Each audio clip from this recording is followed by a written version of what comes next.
de forma intencional. Porque se você veio aqui é porque você acredita que Deus pode mudar a sua história. Amém?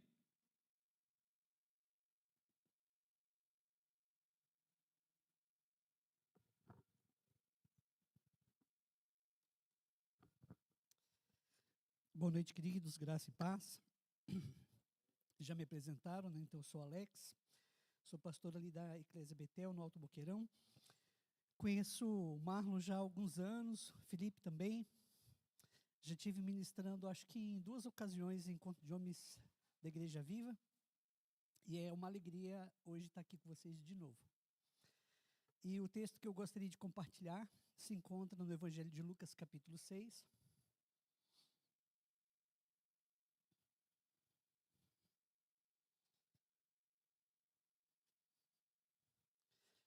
Lucas é considerado o maior autor do Novo Testamento.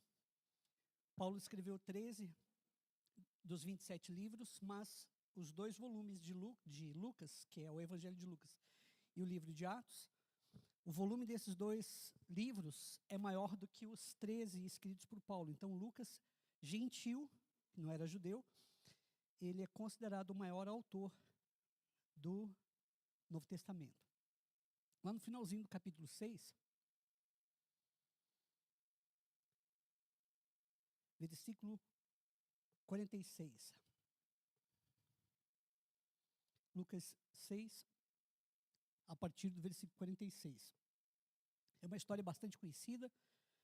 Diz assim: por que me chamais Senhor, Senhor, e não fazeis o que vos mando? Todo aquele que vem a mim e ouve as minhas palavras e as pratica, eu vos mostrarei a quem é semelhante. É semelhante a um homem que, edificando uma casa, cavou, abriu profunda vala e lançou o alicerce sobre a rocha. E vindo a enchente, arrojou-se o rio contra aquela casa e não a pôde abalar, por ter sido bem construída. Mas o que ouve e não pratica é semelhante a um homem que edificou uma casa sobre a terra sem alicerces. E arrojando-se o rio contra ela, logo desabou. E aconteceu que foi grande a ruína daquela casa. É sobre esse texto que eu queria falar. Bom, queridos, eu sei que eu estou falando para homens. E graças a Deus, porque nos últimos anos tem se levantado ministério para homens, com homens dentro das igrejas. Durante muitos anos, as igrejas evangélicas, de uma maneira geral, tinham ali um trabalho voltado principalmente para as mulheres. As mulheres foi durante muitos anos a grande força motriz das igrejas. E de uns anos para cá a gente vê então esses ministérios espalhados nas igrejas se fortalecendo. E alguns dos filmes, mas 2 deles eu gostaria de fazer menção, que lançados por uma igreja norte-americana, uma igreja batista norte-americana, que trouxe essa consciência, que é o filme Corajosos. Também o filme A Forja. Antes disso, eles lançaram um filme chamado A Virada, voltado para o público masculino, voltado para os homens de uma forma geral. E eu não sei se você já ouviu da forma como eu vou colocar aqui, sobre a maior necessidade da mulher e a maior necessidade do homem. Já ouviu alguma mãe falando para a filha: filha, não case com homem pobre? Alguém já viu isso? Já ouviu isso?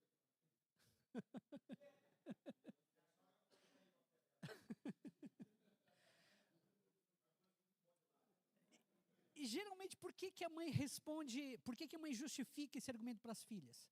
Por que ela não quer que case com homem pobre? A resposta é sempre a mesma.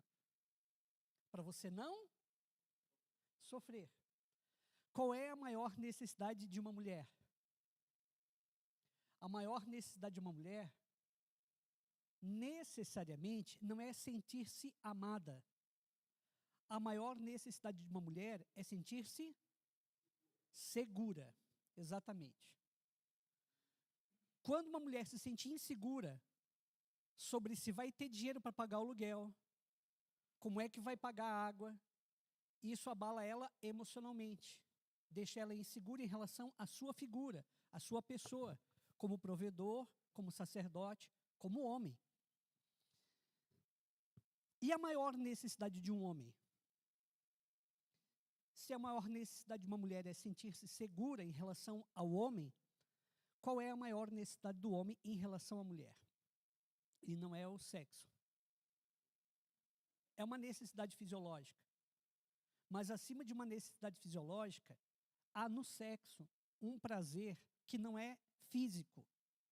Há uma satisfação que vem da cumplicidade, da entrega voluntária da mulher, da parceria em relação não só ao ato, mas à convivência.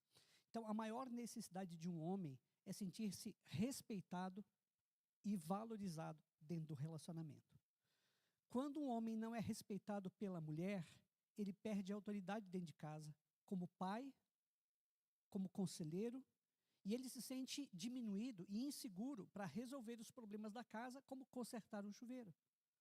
Por que que, na maior parte das vezes, tem até sátira, brincadeira sobre isso, né, de que a mulher tem que pedir 6 meses para o homem resolver uma coisa lá na sua casa, né? E aí eu estava ouvindo o Marlon falar de chuveiro e eu lembrei do portão da minha casa, do portão da garagem da minha casa que está estragado. Que eu tenho que arrumar o portão da minha casa, o portão da garagem. E aí eu pensei em outras coisas que tem para arrumar na minha casa. E a gente fica pensando, mas eu não tenho dinheiro, mas eu não tenho dinheiro, mas não tenho dinheiro. E às vezes a gente não pensa assim, poxa vida, vou lançar um desafio lá no Grupo dos Homens, numa dessa a gente faz um mutirão lá e pinta a minha sala, pinta a minha casa, conserta o portão, alguma coisa assim, de pedir ajuda. Que você não é menos homem pedindo ajuda para os irmãos. Então, eu vou lançar um desafio. Quem sabe você possa fazer hoje uma lista daquilo que tem para fazer na sua casa.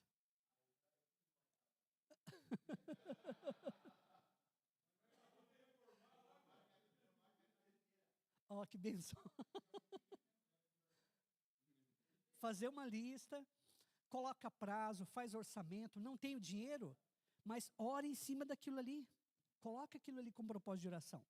Tá certo, queridos? É o que a gente pode fazer. Humanamente, o que é possível ser feito.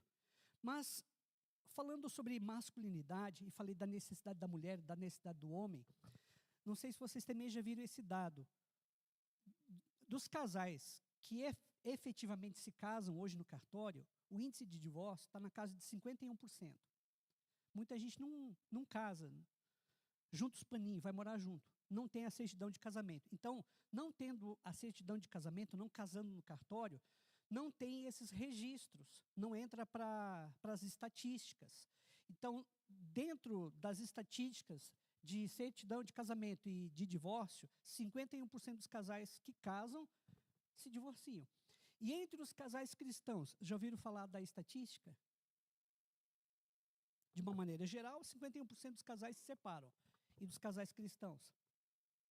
Tem uma estatística. 51%.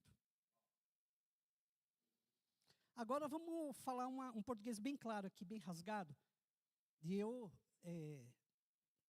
sou casado há 28 anos e não vou ter vergonha nenhuma de responder aqui para vocês a pergunta que eu vou propor para vocês aqui. Ela é retórica, responde se você quiser. Em algum momento do seu casamento, você estava muito chateado com sua esposa, muito aborrecido com ela, não se sentindo respeitado ou valorizado, se sentindo deixado de lado. Quando vem filhos, muitas vezes os filhos tomam prioridade. Então, o filho passa a ser prioridade e o marido se torna agora, ele não é o centro. Agora, ele não é o centro das atenções, da devoção da esposa. Agora é os filhos, a prole. Então, o marido deixou de ser prioridade. Por isso, ela não tem mais a mesma disposição, às vezes, para o ato sexual, quanto antes, quando não tinha filho. Então, em algum momento, então, do seu casamento, do seu relacionamento, só deixa eu ver quem é casado aqui. Agora o contraste, quem não é? Tá certo.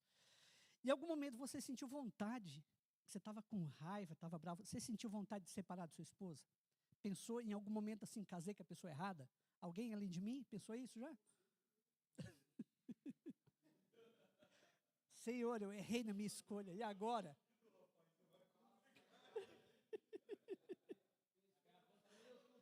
Tá gravando? Muito obrigado, viu, Emerson? Colocar no YouTube. Show de bola. Tá certo.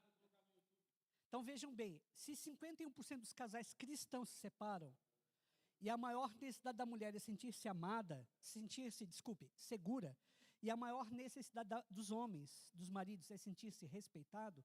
E por isso há premissas bíblicas, pelo menos 2 referências na Bíblia, direcionadas à esposa em relação ao marido. Fala para a mulher ser submissa ao marido, a questão da submissão. E hoje em dia, por causa da lei que foi aprovada aí da misoginia, né? Pode ser que a gente venha ter problemas por conta de uma pregação como essa, de falar que a mulher tem que se submeter ao marido, a esposa tem que se submeter ao marido. Isso pode dar até cadeia, dependendo de como for interpretado e como for conduzido a pregação e a análise e julgamento do juiz e etc. Mas a Bíblia também fala para a mulher reverenciar o marido, ou respeitar o marido. Então, é colocado de uma forma muito explícita isso na Bíblia, para a esposa respeitar, reverenciar o marido. E daí faz menção de Sara, que chamava o marido dela de senhor. É claro que isso remete a uma cultura do Velho Testamento, que era uma cultura patriarcal, mas o Novo Testamento usa Sara de exemplo, de que ela respeitava a autoridade que o marido dela tinha. E esse texto que eu li, o que esse texto que fala da casa construída na areia, a casa construída na rocha, as crianças conhecem essa história, é ensinado na escola dominical, tem musiquinha sobre isso. E o que tudo isso tem a ver com casamento? O que tudo isso tem a ver com os homens, né, com varolinidade, com masculinidade? E o texto que o irmão leu no início, né, fala portai-vos varonilmente, né? Se fosse na linguagem de hoje, seria mais ou menos dessa forma, seja homem, né? Se comporte como homem. Varonilmente vem de varão, varão é homem, então se comporte como homem. Seja homem, se comporte como homem. Resolva os problemas da sua casa, arrumando o chuveiro ou contratando alguém que conserte o chuveiro ou pedindo para alguém, mas resolva. Não deixe sua esposa resolver o problema. Então se comporte como homem. Então o que esse texto tem a ver? Então a autoridade de um homem, ela está fundamentada sobre alguns princípios. E desse texto eu vou tirar só um princípio, de onde está fundamentada a nossa autoridade, para sermos respeitados. Porque se nós não priorizarmos esses princípios, não adianta falar na Bíblia e o pastor pregar, e as mulheres mais velhas falarem para as mulheres mais novas que elas têm que submeter o marido, e é que elas precisam reverenciar, respeitar o marido. Se o marido não pratica esses princípios, vai ser um milagre a mulher, a esposa, respeitar, reverenciar, reconhecer a autoridade que foi dada ao homem por Deus. Então, qual é o princípio que está implícito aqui nessa história da casa construída sobre a rocha e a casa construída sobre a areia? Observe que o exemplo é sobre aquele que ouve e pratica e aquele que ouve e não pratica. Aqui não é uma crise de ignorância, de falta de conhecimento. Ah, eu não sabia. Não. É o que nós fazemos com aquilo que nós sabemos. Então, o princípio aqui é da coerência. Precisamos ser homens coerentes. Quando nós não somos coerentes com aquilo que ouvimos, com aquilo que sabemos, com aquilo que temos ciência, muitas vezes, talvez, você já ouviu um estudo bíblico, uma pregação, e você, lá no seu íntimo, isso aí eu já sei. Legal, que bom que você já sabe. Na verdade, grande parte dos versículos, textos bíblicos, já ouvimos várias vezes pregação, estudo bíblico, já lemos alguma coisa a respeito. O problema não é o conhecimento, é o que eu sei e o que eu faço com aquilo que eu sei. Como eu reajo, como que eu aplico aquilo que eu sei ali no meu dia a dia. Então a Bíblia diz assim, seja o vosso falar sim, sim, não, não, e o passar disso vem de quem?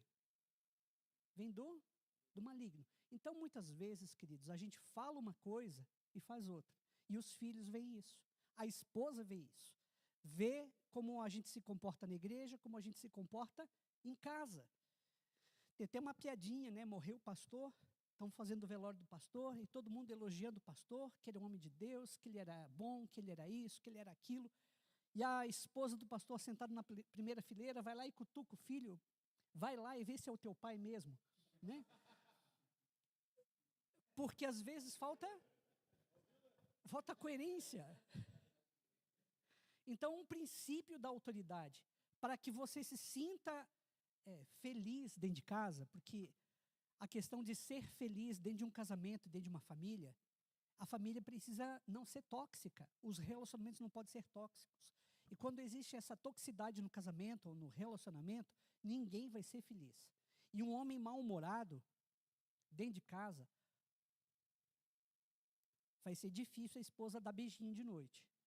E uma esposa mal-humorada dentro de casa, rapaz, tu vai ficar na secura.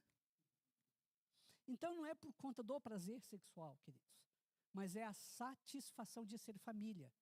É a alegria de os filhos estarem na mesa comendo junto e não querer pegar o prato e sair da mesa ou ir comer no quarto ou não querer comer conosco, não estar conosco. Então, onde tem alegria é porque existe respeito. Um casamento sobrevive sem amor, mas um casamento não sobrevive sem respeito. E o respeito, ele é fruto da coerência também, não é só coerência, mas eu só vou falar sobre um princípio de autoridade hoje, que é essa questão da coerência.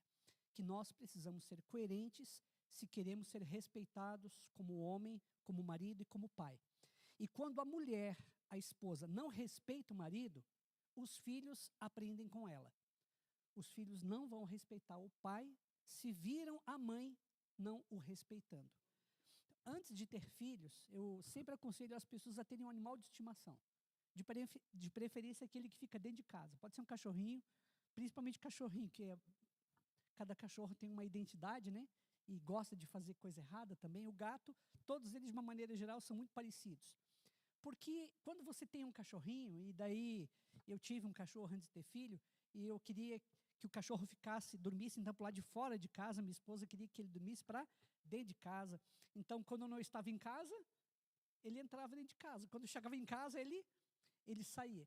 Então, por ali, a gente começa a antever divergências de valores, divergência de expectativa em relação à relação, ao casamento, à família.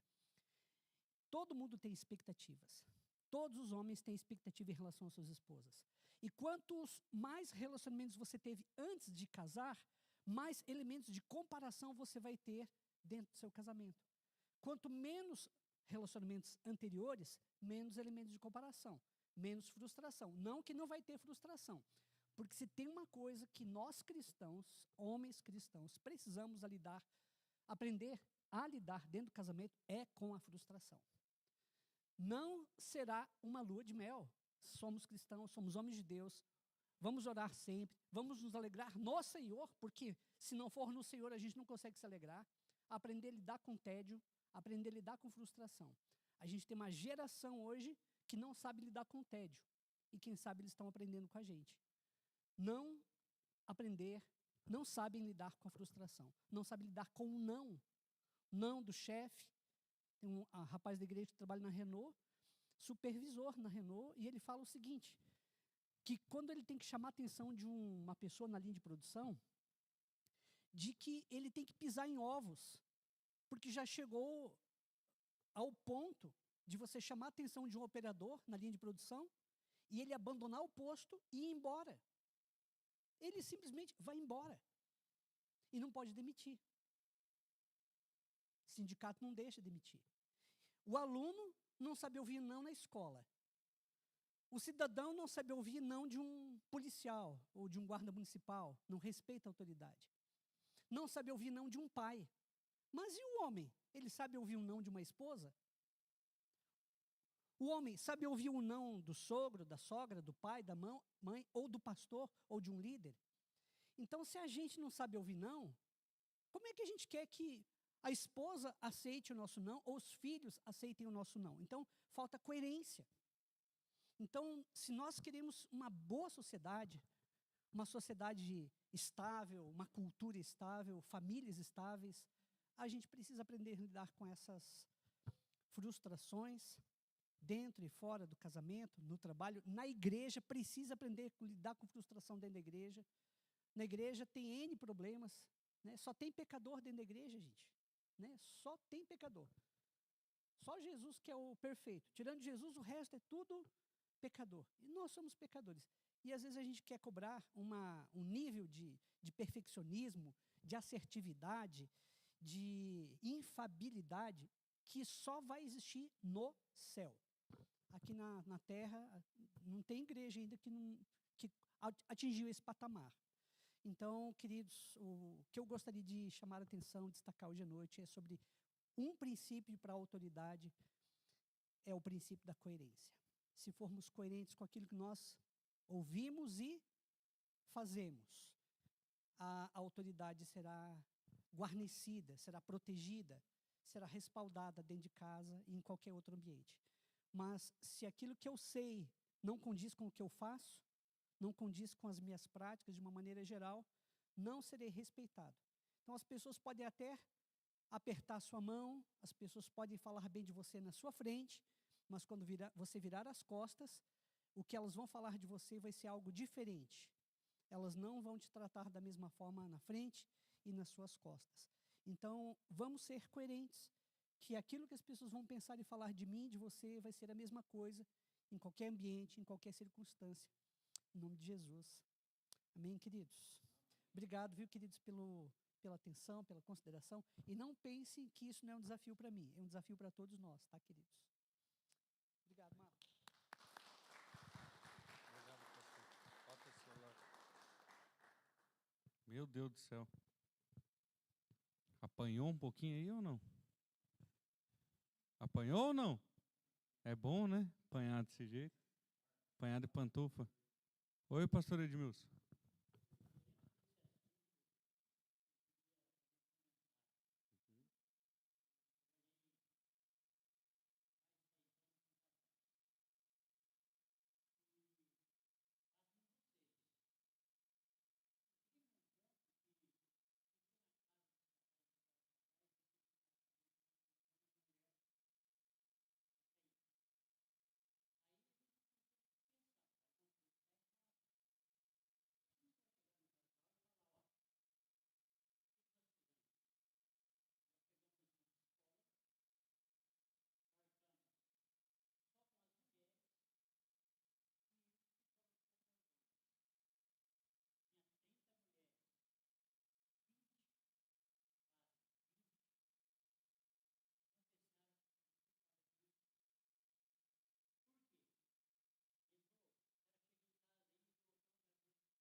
Sim.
Uhum. A hora que o pastor Alex falou aqui dos 28 anos, né? O Everton ali falou: Meu Deus, o que foi, cara? Ele, eu só tenho 20 de idade. Então 32. É. É. É isso aí.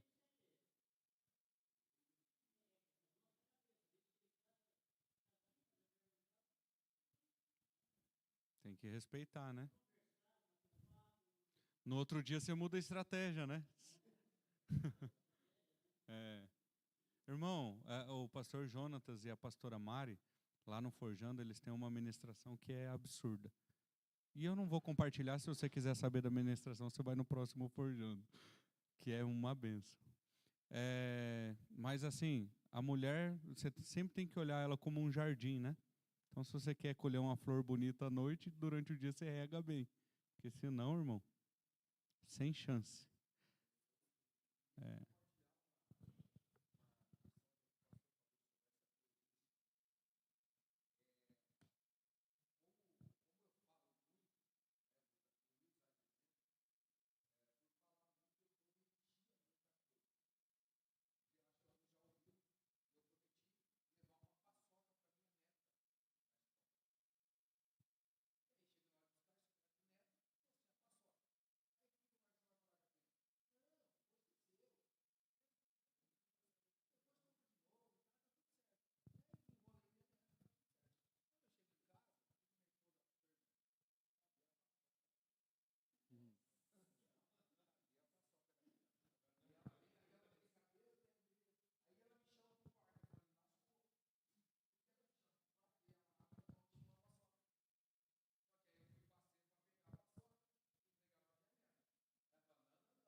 Glória a Deus.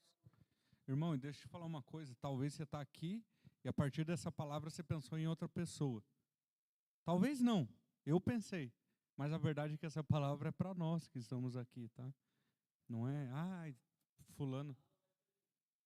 Oi? Isso, falando da experiência.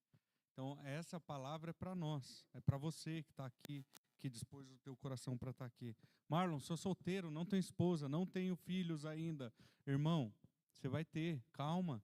Ore por isso, né? Se coloque nessa posição e grave desde já esses conselhos. Quem dera se eu tivesse esses conselhos antes de casar, né? Muita coisa a gente pode evitar, porque há sabedoria na multidão de conselhos. Amém? Irmão, tem um desafio final aqui para a gente levar para casa e eu quero saber se você está com disposição ou não. Não. Dessa vez. Não.